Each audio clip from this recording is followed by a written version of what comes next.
Hello Technolovers, karena itu harapan pemerintah tentunya, harapan rakyat tentunya adalah kemampuan ini harus digunakan.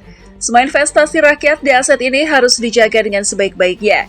Begitulah ungkapan Prabowo saat meresmikan kapal cepat rudal atau KCR 60 meter bernama KRI Kapak 65. Tapi by the way, KCR ini ternyata bukan satu-satunya yang dimiliki Indonesia loh. Sebelumnya, Indonesia udah punya 4 KCR juga yang diproduksi oleh PT PAL. Prabowo menyebut bahwa PT PAL adalah sebuah aset bangsa yang sangat strategis dan produknya memiliki kualitas serta berdaya asing. Nah, ngomongin KCR nih, yang katanya udah ada 5 buah, apa kalian tidak penasaran dengan jenis-jenisnya? Apa saja, bagaimana performanya, serta apa sih keunggulannya? Untuk itu, mari kita bongkar bagaimana KCR ini menjadi andalan TNI AL kita berikut ini. Kapal cepat rudal atau KCR 60 meter adalah salah satu produk alutsista yang merupakan state-of-the-art PT PAL Indonesia Persero, alias buatan dalam negeri, yang dimana keseluruhan proses rancang bangun dilakukan oleh PT PAL Indonesia Persero. PT PAL Indonesia sendiri menjalankan amanah Undang-Undang Nomor 16 Tahun 2012, Pasal 11, dan Keputusan Komite Kebijakan Industri Pertahanan atau KKIP Nomor 13/2013. Ditunjuk sebagai lead integrator alutsista matra laut atau kapal kombatan. Salah satu perwujudan dari kebijakan tersebut adalah kontrak kapal KCR ini guys. Saat ini PT PAL Indonesia tengah membangun kapal kelima dan keenam dari batch 3, pengadaan KCR secara lengkap platform serta sistem sensor dan senjata. Kita ngomongin dulu fungsinya ya, atau dalam hal ini kenapa sih kapal ini dibuat sampai banyak begitu? Apakah Indonesia akan menghadapi perang? Nah, karena wilayah pantai atau litoral merupakan bagian dari strategi pertahanan dan keamanan maritim, Angkatan Laut sendiri kita tahu memiliki 3 fungsi utama, yaitu penegakan hukum, pertahanan, dan diplomasi. Masing-masing fungsi tersebut berlaku di semua wilayah yang masuk dalam strategi pertahanan dan keamanan maritim. Dalam ranah 3 fungsi tersebut, wilayah pantai merupakan area dalam penerapan strategi pertahanan Sea Denial, Sea Control, dan Power Projection.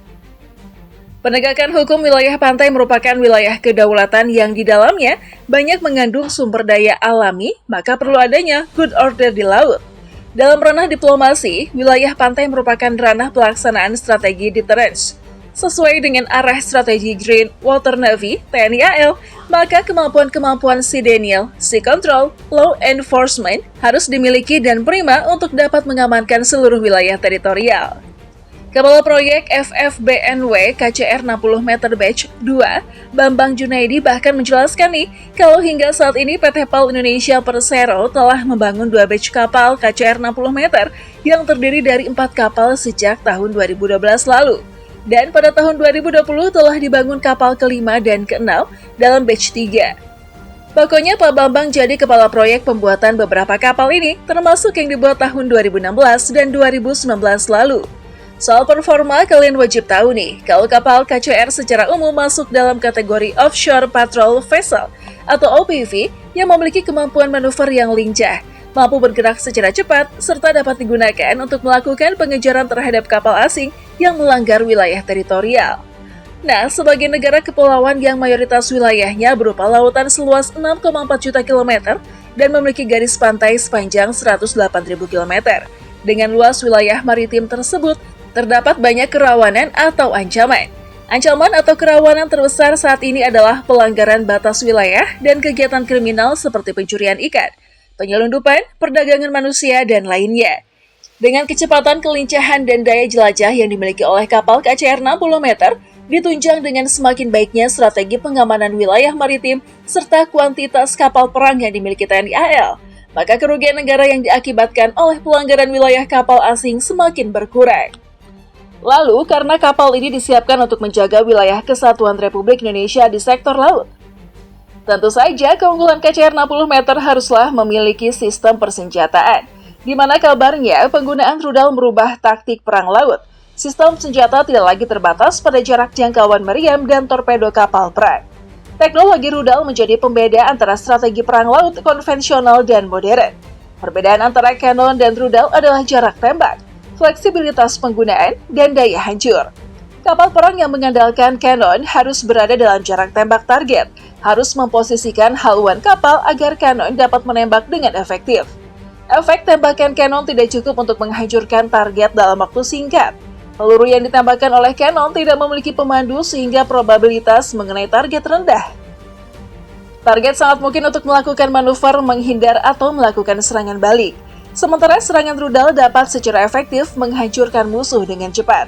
Berapapun dimensinya dapat dihancurkan dengan perhitungan dan strategi yang tepat. KCR 60 meter ini bahkan memiliki kapabilitas perang anti kapal permukaan atau anti-surface warfare atau ASW, perang anti pesawat udara, anti-air warfare AAW, electronic warfare, dan naval gunfire support. Dengan ukurannya yang tidak terlalu besar, KCR 60 meter dengan sistem sensor dan senjata lengkap memiliki daya gempur dan kemampuan peperangan yang mematikan.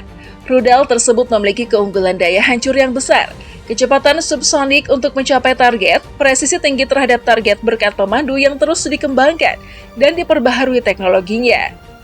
Sistem pemandu yang baik dapat meminimalisir kemungkinan tembakan meleset dari target.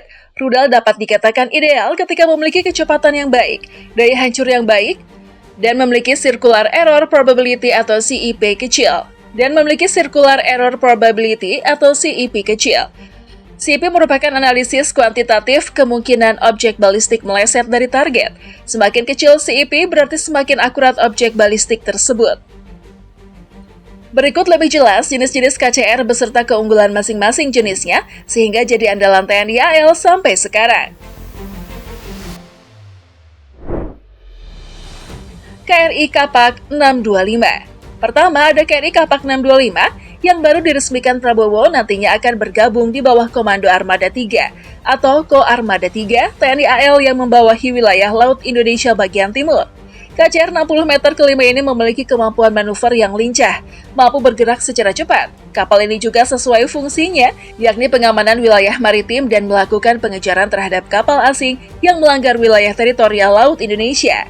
Kapal ini mempunyai panjang total, LOA, 60 meter, kecepatan maksimum atau full load 28 knot, dan kecepatan jelajah atau cruising 20 knot.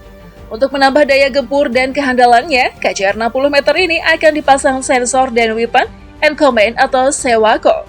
Antara lain SSM X-Socket MM40B3 MBDA French, Auxiliary 20mm Gunship Board Serbia, Surveillance Air Radar Thermal Scanner 4603 Denmark, EO Tracking Seafire United Kingdom, Decoy NESM atau FFBNW, Data Link Nasional DL Indonesia, CMS Tema, Seaflex Denmark, dan Main Gun 57 Bofors Mk3 Sweden. KRI Kerambit 627. Selanjutnya ada KRI Kerambit 627 yang merupakan generasi kedua KCR 60 meter Sampari kelas. Kapal ini diluncurkan pada 2019 dan bergabung bersama Ko-Armada 1 TNI AL yang membawahi wilayah Laut Indonesia bagian barat. Kapal ini memiliki desain yang cocok dalam melaksanakan strategi perang kepulauan, memiliki dimensi panjang 60 meter, lebar 8,1 meter, draft 2,5 hingga 2,6 meter atau full load dengan bobot 500 ton. Sementara kecepatan patroli 15 knot, kecepatan jelajah 20 knot, dan kecepatan maksimal 28 knot. Jarak jelajah 2.400 nm atau setara 4.444 km dengan endurance berlayar selama 5 hari menggunakan mesin 2X 3.900 bhp. Sebagai sensor penginderaan, KRI Kerambit 627 dilengkapi dengan SR47 Search Radar dan TR47 Fire Control Radar, serta dilengkapi dengan Danish Thermal Maid Radar dan Fire Control System. KRI Kerambit juga dipersenjatai dengan meriam Bofors 40mm sebagai meriam utama dan meriam Denel Sektor G1, 2, G12 kaliber 20mm sebagai persenjataan anti-serangan udara. KRI Sampari 628. Lalu ada KRI Sampari 628 yang juga merupakan satu dari 3 generasi pertama buatan PT PAL yang dipesan TNI AL. KRI Sampari 628 mempunyai panjang keseluruhan 60 meter dengan bobot total 460 ton.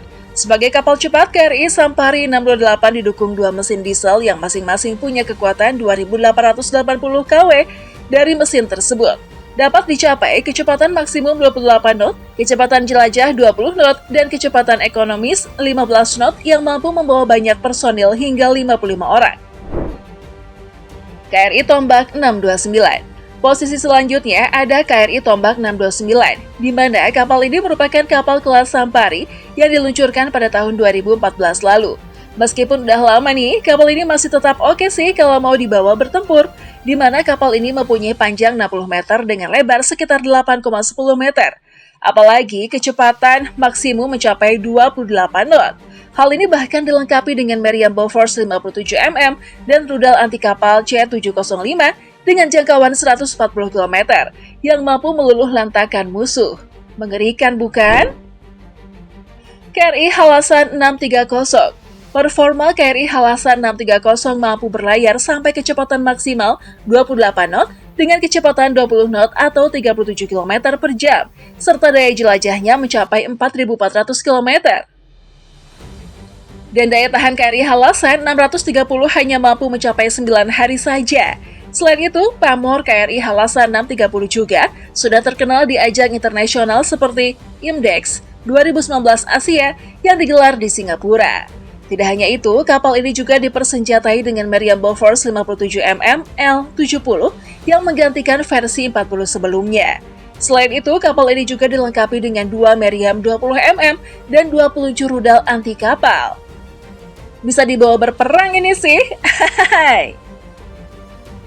Nah, itulah tadi KCR andalan Indonesia yang mungkin akan membuat peringkat militer Indonesia naik. Gimana menurut kalian? Coba berikan opini kalian.